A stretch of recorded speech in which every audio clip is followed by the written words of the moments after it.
In this video, I will address how God views porn from the perspective of hating it. In watching this, I ask you to join me in looking at how God defines pornography and its use, so that you can represent Him to those you serve. Through this, I hope you discover different ways of conversing about this challenging issue, and with the insights you gain, reach out more freely to those being controlled in this compulsive way.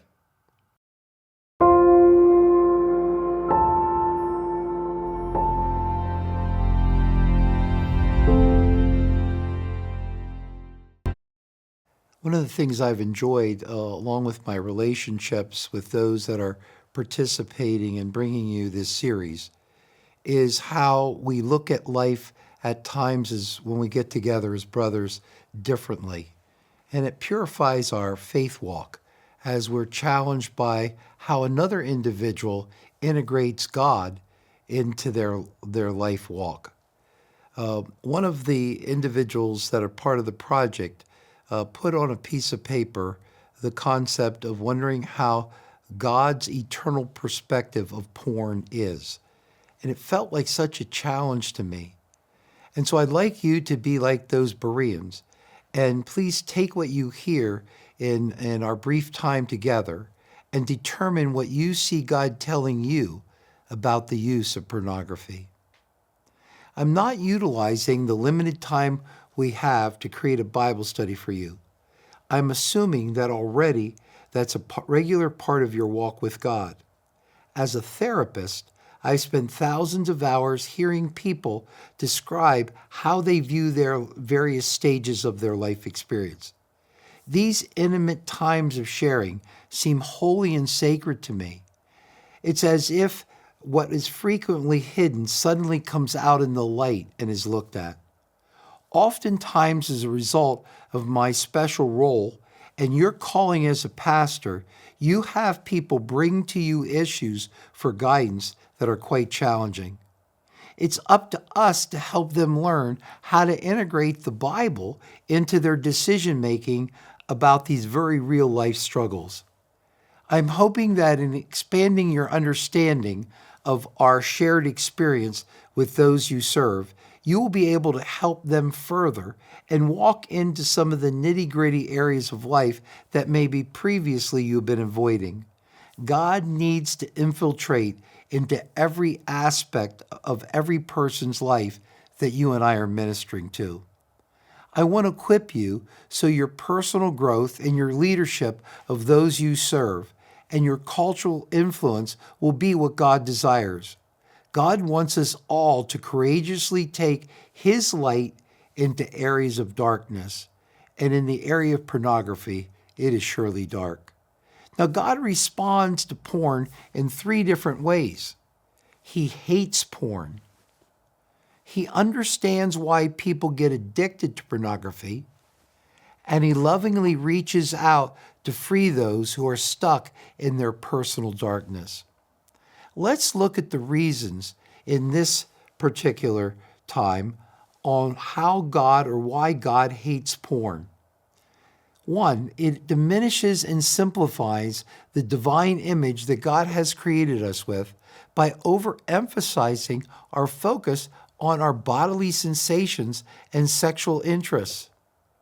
Our body starts to become, and how it feels, a major motivation factor in our life. We evaluate our lives based on how our sex life is going, and it becomes way more a priority than it should be. We recognize that our values at times are put aside in order for us to pursue pleasure that only occurs temporarily. God also hates porn because God is a God of relationships.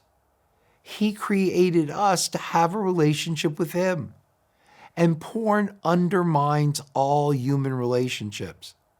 How another makes me feel pleasure temporarily becomes a priority over developing a healthy balance between giving and receiving. A self-centered focus starts to occur as a result of wanting to have that sexual impulse met no matter what the cost. God also hates porn because it squanders his plan for sexuality.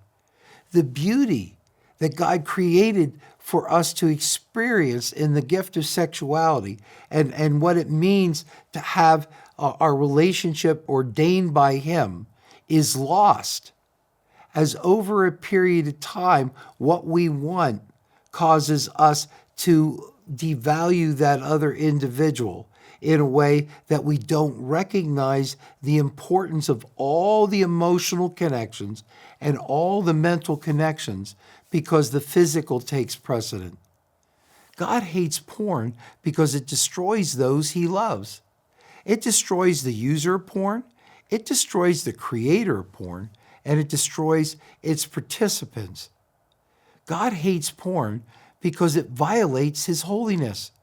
Porn's self-destructive, sinful qualities corrupt all elements of an individual's identity and development. You can't watch porn and so compartmentalize it over here. It doesn't affect the real you and the real people that you're relating to. Porn devalues those that Jesus died for.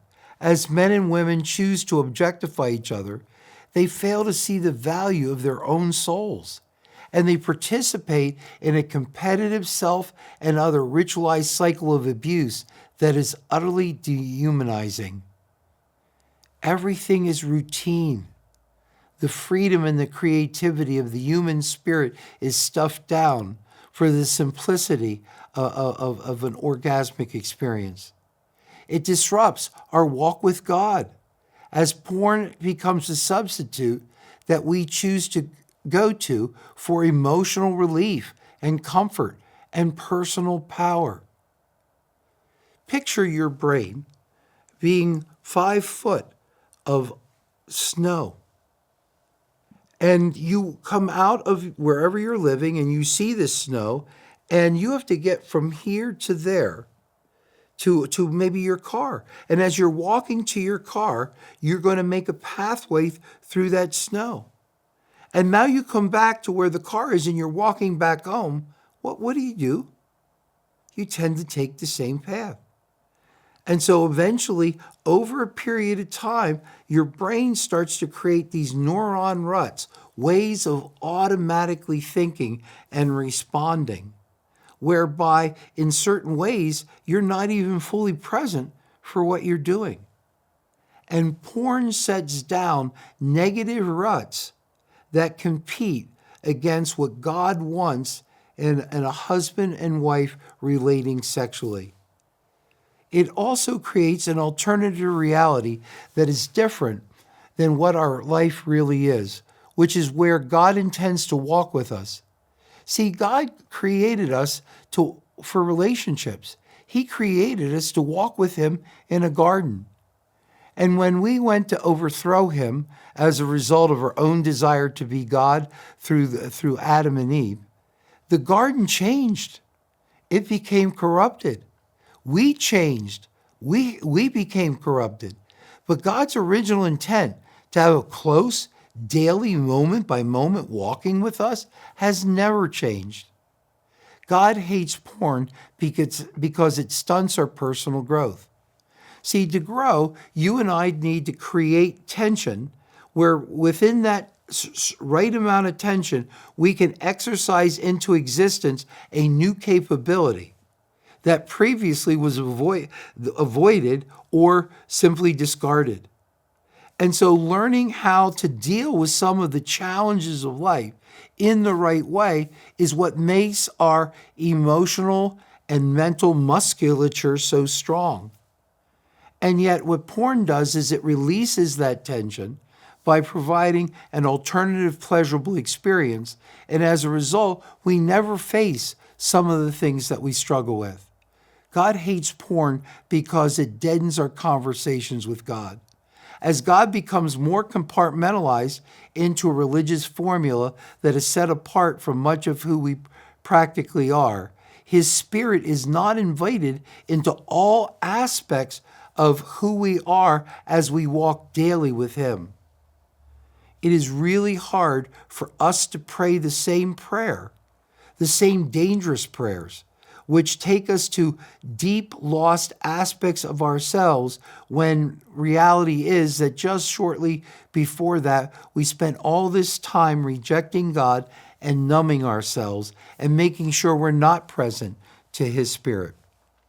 May God bless you as a leader as you portray God's love to those who are struggling with pornography, while at the same time you share with them the truthful message that God hates porn.